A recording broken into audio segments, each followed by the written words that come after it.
Hola, ¿qué tal? Nosotros somos el grupo Juventud Nueva. Mi nombre es Eduardo Cruz Ortiz, quien los representa, ganadores ante la convocatoria del INJUVE, Instituto Mexicano de la Juventud, y nosotros nos encargaremos de dar asesorías y capacitación a jóvenes empresarios. En este día nos encontramos con el licenciado Fernando Roberto López Avendaño, politólogo y economista por la Universidad Autónoma Metropolitana. Licenciado. Sí, muchas gracias por la invitación.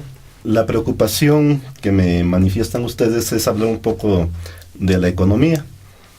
Es fundamental que tengamos un acercamiento a esta disciplina.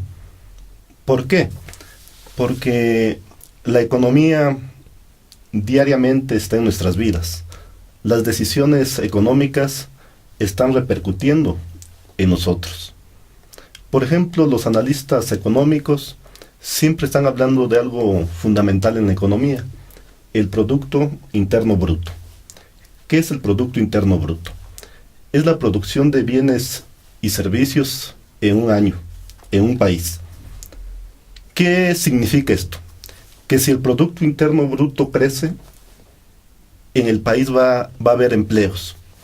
Y si hay empleos, la situación del país va a cambiar.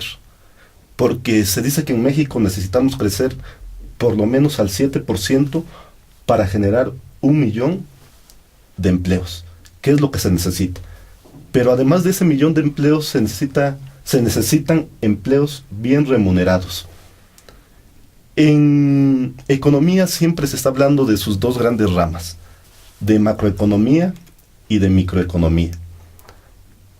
Los gobiernos que hemos tenido a partir de Ernesto Zedillo nos han dicho que lo importante en el país es mantener la estabilidad macroeconómica.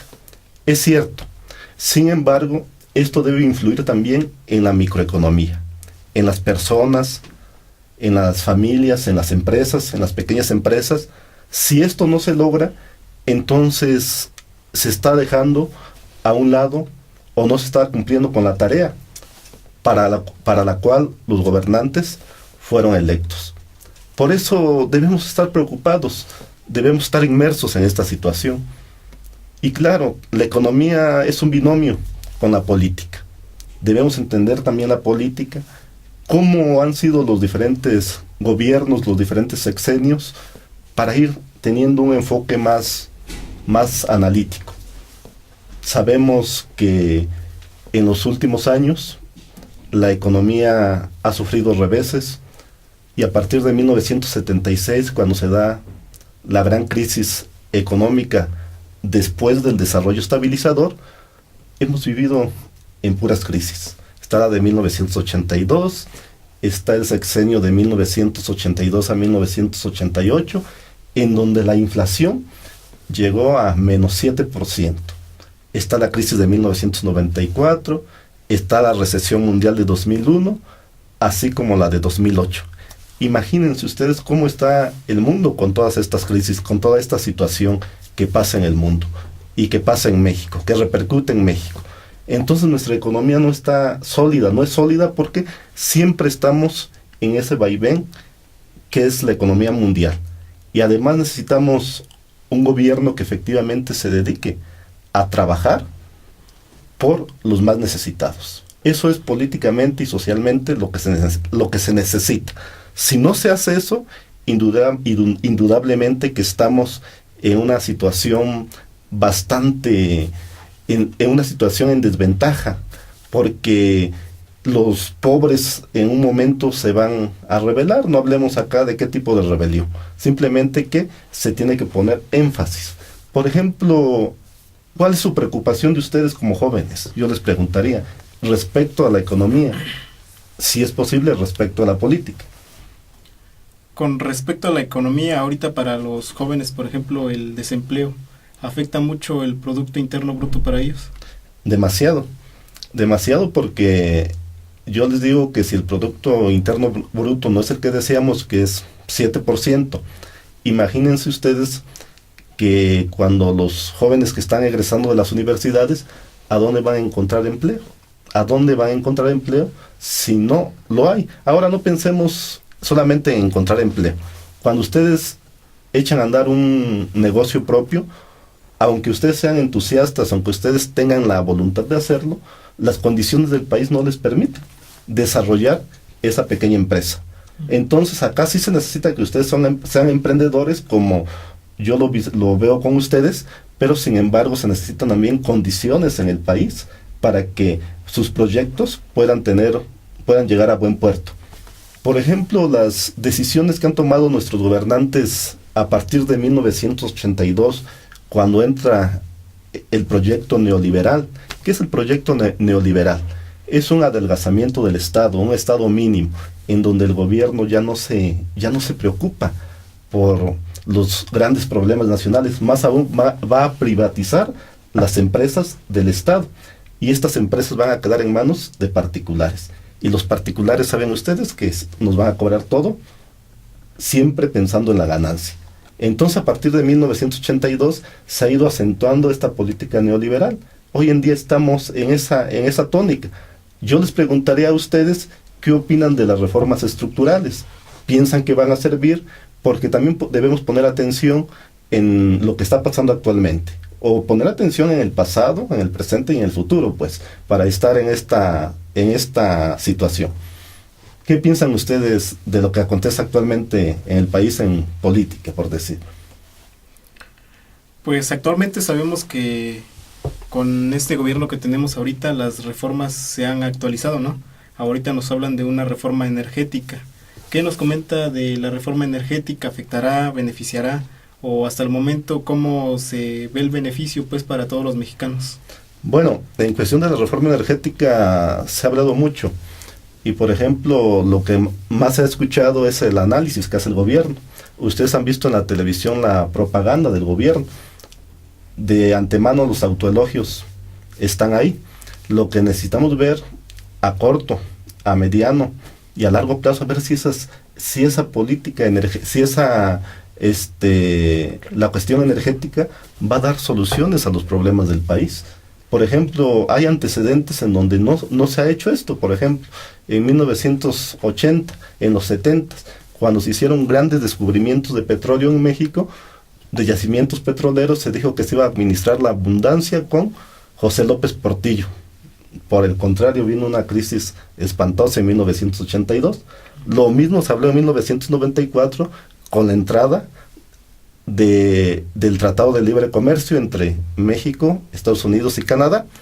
Ha habido pues etapas en la historia de México en donde se habla que vamos a salir ya de esta encrucijada, y sin embargo los efectos no se sienten. Entonces lo que ahorita se necesita es que se aterricen estas reformas y que en verdad tengamos la repercusión en nuestros bolsillos, en nuestra vida diaria. De lo contrario tendrán una deuda con nosotros todavía y el discurso será hueco. Indudablemente que nosotros debemos hacer un análisis, no a partir de lo que dice solamente el gobierno, sino consultando también otras fuentes y viendo la historia económica y política de México para poder saber si en verdad va a haber progreso. También no hay que caer en el extremo de criticar todo sin saber, sin conocer lo que efectivamente está pasando en el país. La crítica, fíjense ustedes, que es juzgar, pero juzgar con conocimientos. Si no se conoce, entonces no podemos decir efectivamente si va a ser bueno o malo para el país. Necesitamos tiempo, pero por supuesto necesitamos que estas reformas den soluciones a los grandes problemas nacionales. Los grandes problemas nacionales que ha arrasado el país desde siempre. La desigualdad social, la injusticia. Bien, así es. Nosotros como jóvenes esperamos que estas reformas sean para beneficio, lo que es la reforma fiscal. Ahorita hablamos también de reformas fiscales, estaremos tratando próximamente este tema, pero bueno, para que sea beneficio de nosotros, porque sí es preocupante lo que es el trabajo, la economía y la situación del país. Sí, qué bueno que ustedes se preocupan por estos temas. Agradezco mucho que me hayan invitado, porque hoy en día veo una juventud apática en ese sentido. No les interesa la economía, no les interesa la política, y claro que la política a veces no interesa por la corrupción, por la impunidad que hay en los políticos. Sin embargo, necesitamos estar atentos a todo lo que sucede, porque si no, no estamos bien situados, no estamos en un campo analítico. Entonces, la economía, por supuesto, también necesitamos tener las herramientas para entender un poco a los economistas, porque los economistas siempre van a hablar como los médicos en una terminología que a veces no vamos a entender, y sin embargo es fundamental que los entendamos. Yo he visto que ustedes en su carrera van a llevar esta economía, pues hay que aplicarse en los conceptos básicos de la economía, porque como bien dicen, hay que saber economía para que los economistas no nos engañen. Entonces, vamos a ver qué sucede en el país. Vamos a estar atentos. Vamos a hacer un análisis desde 1940, 50, cuando estuvo el desarrollo estabilizador, que fue una buena etapa para México, que se creció efectivamente al 6-7%, que hubo un crecimiento de las clases medias y que esto dio como resultado que México entrara en una buena etapa en su historia, la industrialización y todo eso, el milagro mexicano como se conoció. Pero más adelante, en 1976 y en adelante, vamos a tener un retroceso en la economía que se acentúa en nuestros días y que estamos inmersos, estamos en esa situación en donde no podemos avanzar. Y si no podemos avanzar, estamos estancados. Y eso es negativo desde todos los puntos de vista. Yo acá lo único que invitaría es que estemos atentos independientemente del partido político al que pertenezcamos, seamos analíticos. Acá todos los partidos políticos, todos los gobernantes, todos los niveles, todas las fracciones parlamentarias tienen responsabilidad en el manejo de la economía, en el manejo del país. Entonces, tener esa conciencia para poder analizar con claridad y no dejarse de llevar por la pasión de un partido político.